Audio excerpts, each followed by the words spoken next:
I'm going to just make the brief introductions here. John Getty just completed his 7th term in the Idaho Senate. He's the current chair of the Senate Education Committee. He has worked in the property and casualty insurance industry for a number of years. Mary Souza will join us tonight. Mary's a critical care nurse by trade. She and her husband are small business owners here for a number of years here in Kootenai County. Luke Malik is an attorney with us here tonight and a business consultant. Luke just finished his 1st term in District 4, House Seat A. Toby Schindelbeck is a business owner. Toby, thank you for joining us tonight. He's recently moved here from North Idaho from California and is running for House Seat A as well. Toby, thank you for being here tonight. Kathy Sims just finished her 2nd term in the House in Seat B. She did serve 1 term in the Senate, I want to say 2000? Not that long ago. When we both were a little younger. She looks much better. She is an auto and motorcycle dealer here in Coeur d'Alene. Kathy, thank you for being here tonight. And this gentleman right here is Rick Curry, one of our former county commissioners here in Kootenai County. He's the current director of the Lake City Center. Our discussion leaders tonight, Jeff Smith, and also the Honorable Steve Wilson from the Coeur d'Alene Chamber of Commerce. Steve, I'm going to turn it over to you. You folks have 30 minutes. I almost said 30 seconds, but 30 minutes. Here you go. Thank you, Mark, and thank all of you for being here today. We're going to try to contain some conversation to 3 major topics. So try to keep that in mind as we go through. We've got 3 topic areas that we're going to try to cover, and Jeff is going to lead us off. The 3 topics we're going to try and get to tonight are economic development, transportation, and education. First question is I'd like to begin with a concern many in our community have regarding jobs. Job growth specifically, job diversity, and living wages.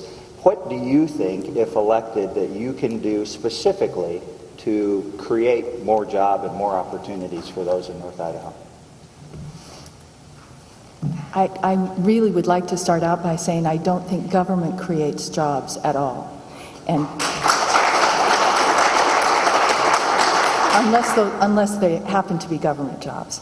But as a small business owner for 30 years, I think that the most important thing we can do is to provide a nurturing environment for jobs, not just new jobs coming in, but existing jobs. Because if you get the taxes in the right place, if they can be lowered, if you get the regulations reasonable, then jobs will flourish and businesses will flourish and jobs will come with it.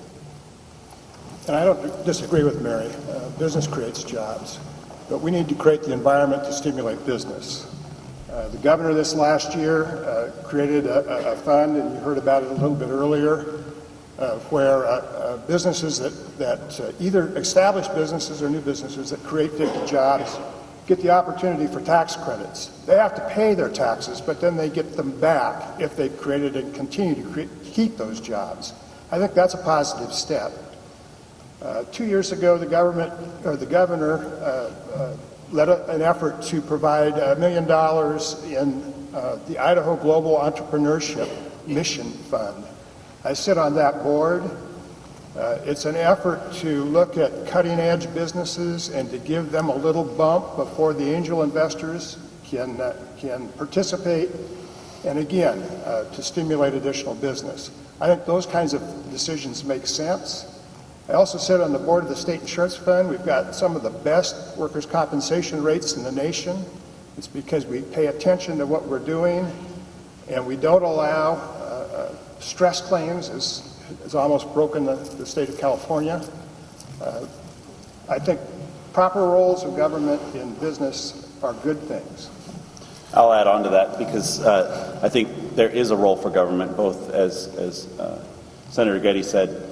I'll also agree with Mary that government doesn't create jobs, but government does have to have an active role in ensuring that there is a fair marketplace. For example, I brought a bill this year that was successful, and I co-sponsored it with Lieutenant Governor Brad Little, attacking patent trolls. Now, patent trolls are organizations, corporations that go specifically after entrepreneurs and intellectual property that's in use in manufacturing, in current businesses. So tightening down on those a little bit, making sure that frivolous litigation isn't standing in the way of business is one way, which the government can help make sure that there is a fair marketplace for business. I've been a business person here in Coeur d'Alene for 46 years. so I have a little bit of experience in what creates jobs. I started that business with 2 people, and now, after 46 years, I do have over 50. But the playing ground has to be fair. The same tax rates that a business already established that has worked at it for 40 years, their tax rate should not be any higher than someone you're going to give a tax credit to for bringing 50 jobs to town. I made 50 jobs here. So I think that has to be a very fair playing field for every business, those established and those that they'd like to attract. So before they create all these new incentives to bring business here, they have to make it easier for businesses here to make a living. Just to be clear, Jobs the will legislation change. that you voted against was for new and existing businesses. Yes, absolutely. Absolutely. You must have a fair playing field for all businesses, not just create incentives for those you'd like to see here. But I will have to tell you that as the jobs change over the period of time, the mechanics that I used to have that only had to know how to use their wrenches now have to know how to use their computers, and that job pays 3 times as much today as it did then. So the jobs are growing in their worth, and an employer can only pay what the job is worth. Kathy, you're correct in reference to the fair equal playing field, but keep in mind that equal playing field, we're dealing with other states that have incentives that we have to compete with, and the governor's bill helped us to compete with those other states. Along with, when you're in reference to education, we need to have an adequate trained workforce, which KTAC, of course, is a great tool there, which you voted against the KTAC legislation this year. That doesn't bring or help bring jobs to Idaho. One of the bills that I worked on so hard this year was House Bill 420, and that was to bring educated people with all the training that we need, that our job force or that our workforce needs. I toured the INL and asked them, where are you getting your people from? They're desperate for people. And we're competing with 13 other states to get retired military people. 13 states actually don't charge any income tax, Idaho state income tax, on retirement for military incomes. But all our people only get that break after they reach age 65. We need to be bringing these trained workforce, these disciplined workforce, and this is they bring their retirement checks with them, and there are millions of dollars already come to Idaho. But we are competing with 13 other states to get a trained workforce back to Idaho, and we needed to pass this. We only missed by 4 votes. I'll be back next year, and we'll do it again. That was to get one of the things that we need to do. Didn't even get it out of committee, though, if I remember correctly. It was One of the things that we need to do is we need to make sure that we're competitive with our neighbors. And right now, according to the Tax Foundation Business Tax Climate Index, we rank 18th, and that's well lower than Washington, Oregon, all of our neighbors. That's something that we need to change. We're also 47th when it comes to unemployment taxes. So these things are tax barriers that make Idaho less attractive for businesses to relocate or to expand. If it's cheaper for a company to go to Washington, that's where they're going to go. I don't think we need to be competing with Texas quite yet. First, we need to compete with our neighbors, and that means reducing the tax barriers that make Idaho less attractive. So that's priority number 1. I'd agree with that. I would agree with that. But Kathy, I have a question for you. How come on one hand you say that we need more fair tax and then do a special interest tax exemption that is going to treat individuals who are bearing the tax burden unequally? Could you explain that? With your House Bill 420, that was going to be a tax shift, not a tax No, that break. was not a tax shift. It just simply said that if you are a retired military, regardless of your age, you would not be charged Idaho state income tax on your retirement pay only. If you came to Idaho and you took a job, Which you shifts would the pay burdens to same- other Idahoans, No, it does which is not. why it failed on the House floor. Yes. That is not why it failed on the House floor. It failed on the House floor because of the majority leader. Taxes are one element that plays a role into economic development and expansion. Another is the regulatory seed So specifically, from one of our co-sponsors to this event, what role do you believe the state should play in the development of regulatory guidelines for the building industry? I'll jump in. I got a heck of a good lesson when I was a county commissioner. The building codes, by statute, can not be, shall we say, changed on the local level. And different localities have different problems. North Kootenai County, the snow loads are completely different than what those snow loads might be in Boise. So one code does not fit all.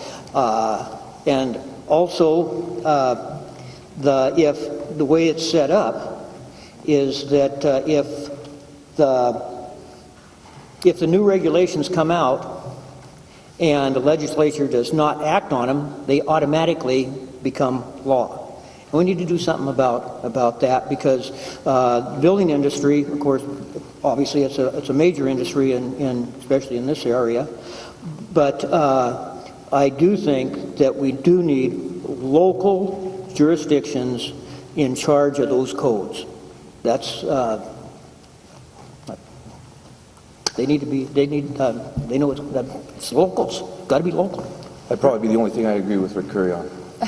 Local control, absolutely. Steve, in addition to just the regulations, I think that the building industry, in order to attract business, to combine the two issues that we were just talking about, we can help bring in new business or help existing business if they are expanding within our own area with building codes and a local process that is streamlined, because in many places the building process, getting the permitting and all the fees, is very cumbersome. And I think streamlining that would really help all the way around in terms of business. And again, those codes have to be applied the same for everyone. I built a multi-million-dollar building 4 years ago, and of course many years before that did many additions to an original building. And they don't always apply. If you look at my dealership, it has 740 feet of sidewalk. There's not another building on Southeast Way with a sidewalk. There isn't even a sidewalk across the bridge. So all those codes have to be applied equally. But I would agree they should be more local, because your local guys understand the architects that are working here. They understand the engineers that are working here, and they establish some relationships that are very valuable to that industry. Several weeks ago, the Quarterly Press had an article about a product that's been developed in Europe that uses wood chips to create beams. And in Europe, they're using it to build multi-story commercial buildings. Mark Brinkmeyer from Idaho Forest Products is starting to import that to the United States. But our building codes at this point aren't in a condition that they can be utilized as effectively as they could be. So here's an opportunity for economic development that what we need to do is we need to figure out a way to change the building codes to adapt for this. And I think that's a great opportunity. The problem we have, if we have building codes that are different from one jurisdiction to another, if you've got a plumber that lives in Coeur d'Alene and works in Post Falls, and there's a different building code in Post Falls, he has a real difficult time keeping track of what's good in Post Falls and not in Coeur d'Alene, and maybe there's a third code that he has to meet in Rathdrum for the same job, and that's tough. I'd like to move on from here. Transportation is an issue that we've worked with and been concerned about in all of Idaho for a number of years. A solid transportation system is really critical to economic growth and an engine for economic growth in the state. What thoughts do you have, one, on a gas tax? And if you support or don't support a gas tax, do you see another alternative to help us with our, what some would say, crumbling infrastructure in Idaho? I think alternative number one has to be growing the economy. Now, growing the economy is it's been set up here multiple times tonight. Growing the economy is what's going to help us with our most important issues here in the state of Idaho: education, and transportation. Transportation is critical. Also, it's a chicken and egg sort of scenario. We have to have the economic development in order to get transportation going, but we have to have adequate transportation to make sure that, I don't know, it'd be nice to eat Idaho potatoes in northern Idaho, for example. We can't get them here, which is very frustrating because they're good. But I do think that we're going to have to make some very difficult choices, including looking at a gas tax as to whether or not that will be a viable way of funding transportation improvements. The problem with the gas tax is that, you'll hear the governor say this, it's applied inequitably in a way that if you're driving a Prius, you're not using any gas, but you're using the same roads, you're deriving the same benefit as somebody else, but you're not paying into the system that you're utilizing. So we have to be a little bit skeptical of that in order to, when we're looking at a gas tax. In my view, a gas tax isn't the answer. A gas tax is just like the tax on groceries. I think it unfairly targets the poorest among us. I think that that's exactly the wrong way to go. And I do agree with increasing, our size of the pie when it comes to the economy. And one of the things that's been mentioned a few times up here is, accessing our natural resources. That's something that's going to come up. It's something that's it's not going away. It's not a fringe issue. There was a summit in Salt Lake about 2 weeks ago now. 9 states and about 50 political leaders met, and they talked about this. And even Utah has already drafted a resolution demanding that Congress turn over the state land back to state control. That's something that we need to do. And once we do that, our size of the pie will increase. The amount of money that we'll have available for infrastructure, for public transportation, and those types of things will be there for us to have. Adding more taxes and increasing the cost of living is the exact wrong thing that we need in Idaho right now. I totally agree with that, and I think being in the automobile industry for all these years, I also served on the National Auto Dealers Board, where they met 2 and 3 times a year to discuss what's next. And a gas tax is not what's going to do it for us, because they don't collect it the same in all states, and cars aren't all the same. And so it's something that's going to go away. But I do agree, you have to increase our natural resources. We have to use them. The states that are using them, they don't have the problems with the budget that we do. So it's time for us to use our own resources. And we've been talking about the impacts on business, and if we add a gas tax, that will impact businesses probably more than individuals, because many businesses require transportation for their goods or to receive their goods, and those costs will be increased if there's a gas tax. So I agree. We need to lower the tax burden on business so that we can grow the whole economy and bring jobs in, and all of those add income and taxes to the state coffers, which can then be used for various needs like transportation and education. But if we continue to tax when we already know that our tax rates compared to the neighboring states are much lower. I'm sorry.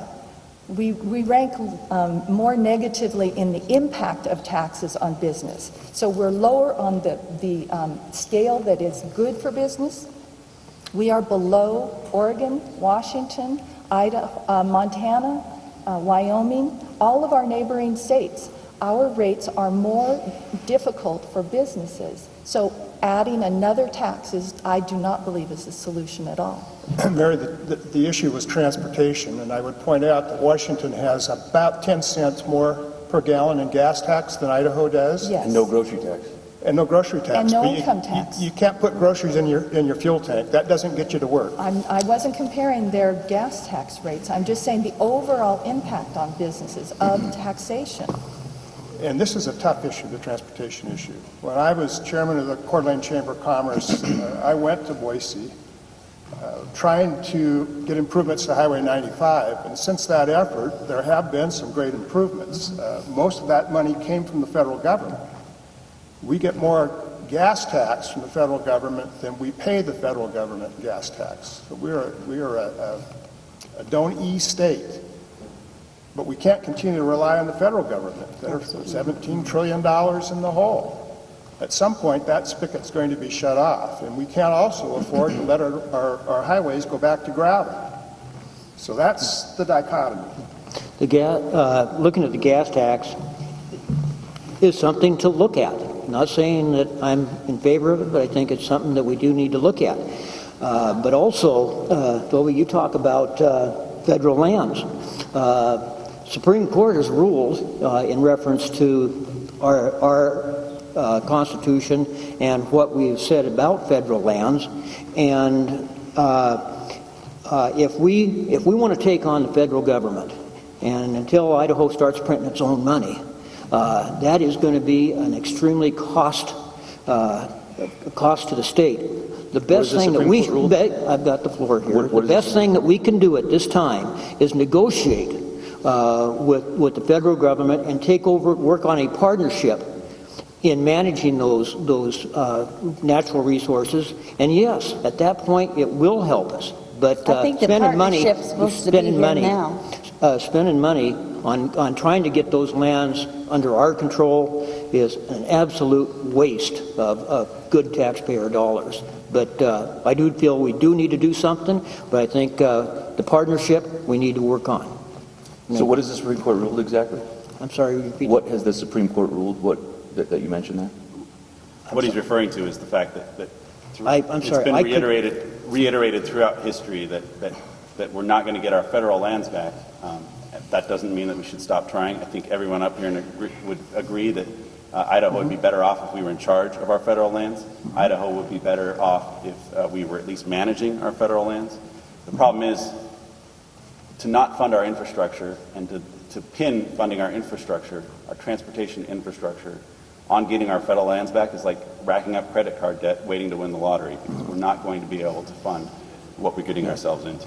But I do think that as a state we have enough people that are experts on doing different things that we can work on many projects at once. And so working on getting the federal lands back is a project that I think we definitely should look into, and Speaker Bedke was already part of that. And we are looking into it. Mm-hmm. We have a committee that's looking into the approach that we will use to move forward in getting our federal lands back. And the 9 western states that gathered in Salt Lake a couple weeks ago, and the Idaho Speaker of the House was there, they found that there was real hope and real reason to move ahead with this kind of concept.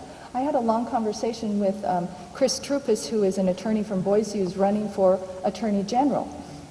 And our current Attorney General had a quote in the press recently that said, "It's ridiculous, we can't do it, it's not going to happen."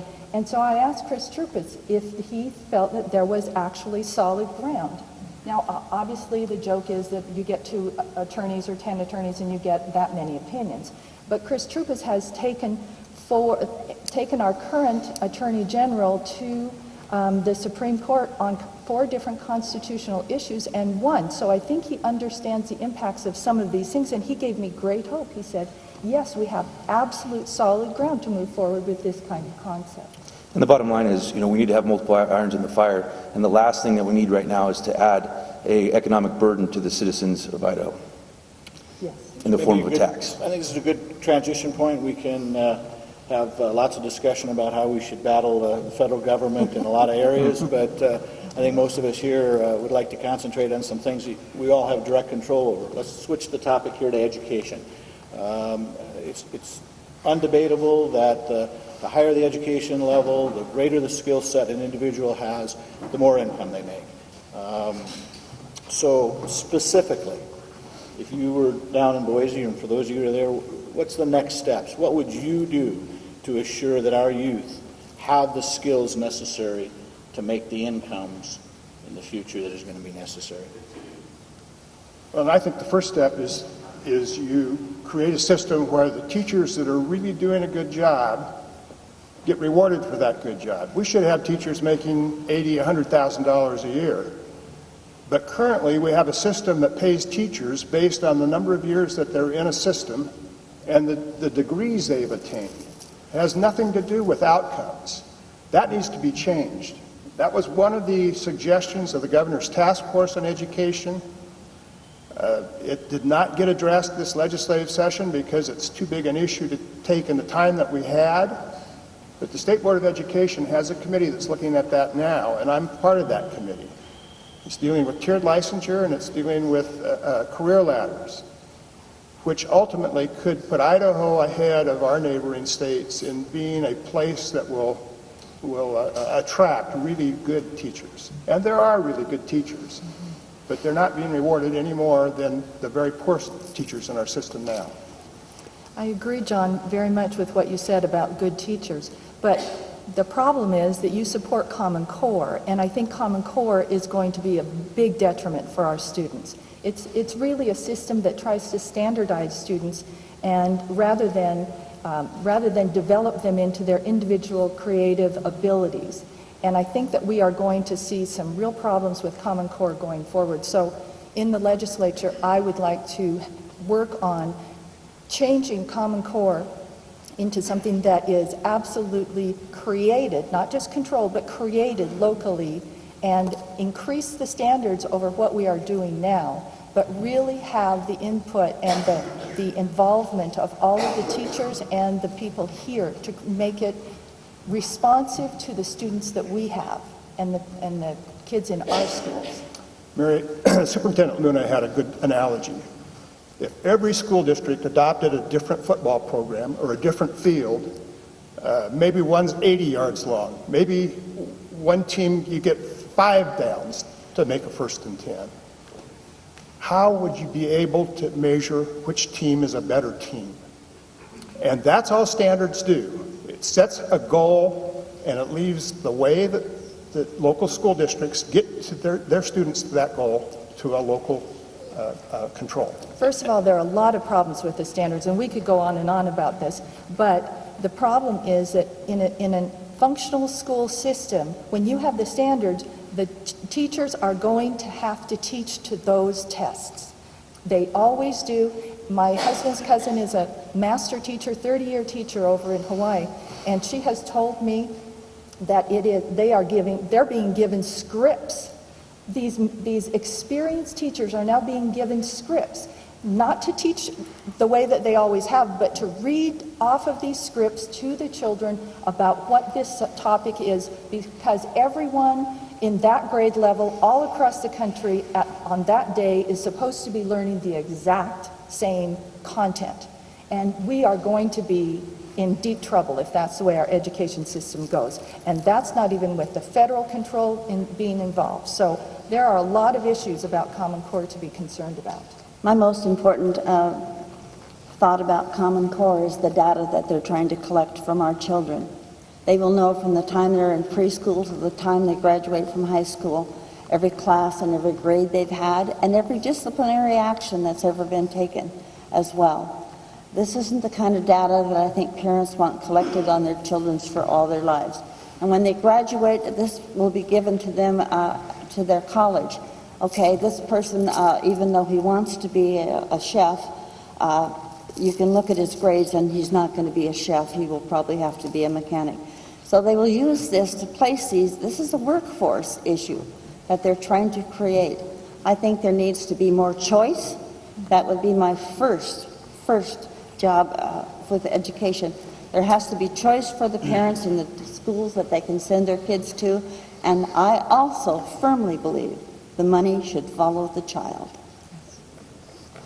I'm going to jump in here and say we need standards. Standards are what make sure that we can trust the physicians that are seeing us, that lawyers who are actually barred in the state of Idaho are lawyers that we can trust, and that our kids are going to be competitive in a market that is including Idaho, but including also the rest of the world. We need to make sure that we have standards that we're living up to.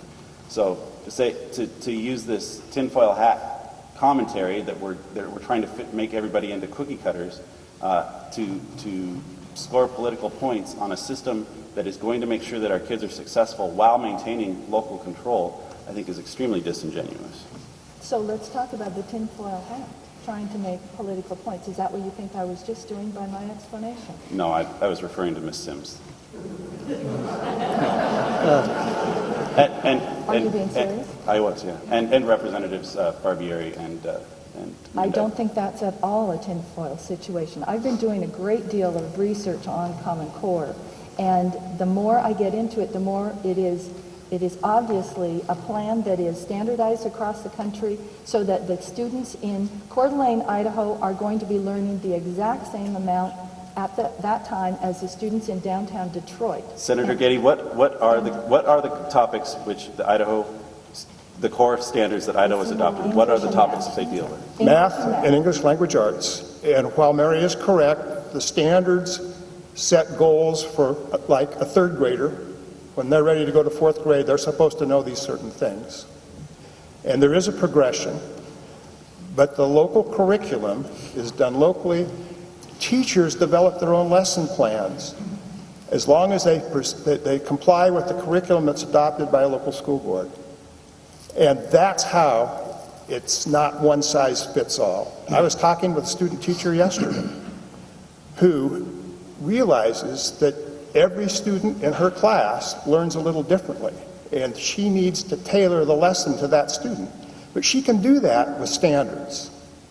We have had standards. Absolutely, Mary. We haven't been And our having these standards are a educational whole systems year with no behind in standards. And so let's raise those standards. That's what we've done. But our kids went through, Luke, when you went through the Idaho schools, were there standards? When I went to school, yes, there were standards that I had. Of course, and the schools have been doing well. I think we need better and higher standards. That's but what the core want, standards that Idaho has adopted is. That's exactly what it's aimed to do. No, if we need to tweak it, we absolutely can. If I may, Idaho Core we're not is going the to solve same Common as Core Common tonight. I don't think in this forum. I'd like to jump in here because I don't want to get in the name calling or any of that stuff. I'm against Common Core. I think that we need to find a different system. I think classical education worked just fine. But moving on, it was mentioned a few times, but STEM is an extremely successful model for what a school should be: science, technology, engineering, and math. That's the type of model that we should be pursuing when it comes to the education of our workforce, which I believe is the question, is how are we going to attract businesses here and grow, because we have to have an educated workforce. Those are the fields. Somebody mentioned 2.6 million. I've heard that too. That we're going to have to fill. So if we have an educated workforce, science, technology, engineering, and math, with this successful model, and it comes down to having the parents more involved. That's key. When you look at homeschooling, I know you were homeschooled. There's a lot of people that were homeschooled that turned out very well. Homeschooling is extremely important. Why? Because the parents are involved. Education starts at home. And with STEM, the parents are encouraged to be involved. So these are models that we need to do with charter schools. We have a cap on charter schools right now that I think needs to go. If we could have a tax credit for donations to scholarships so that kids could send with low economic means, could send their kids to these charter private schools, that would increase the education of our workforce. These are things that we can do to bring up the education of Idahoans. Toby, thank you. One final question. I haven't had... We're really out of time, Ray. We're going to go over in a second. I'm maybe opening a hornet's nest here any moment. This is sort of important because my opponent voted against K-12 education, secondary education, and... What was the bill number? And... I'm sorry. Okay. And also technical education, which is very important. So, and I'd like to know why she voted against those bills. Okay, thank you. One final question. The Idaho Republican Party, I believe it was in 2012, in their platform, adopted a plank that is intended to repeal the 17th Amendment to the U.S. Constitution. Mm-hmm. In a quick yes or no answer, do you support that plank or that portion of the platform, or do you not? No. Not only no, but no. Okay.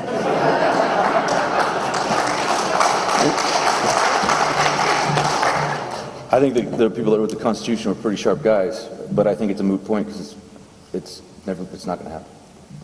I understand the theory of it, but functionally it will not happen. It won't happen. And my answer is no. You asked for a yes or no, not if it was going to happen or not. The answer is no. And with yes or no, the answer is yes, we are out of time. Folks, thank you very much. Appreciate you.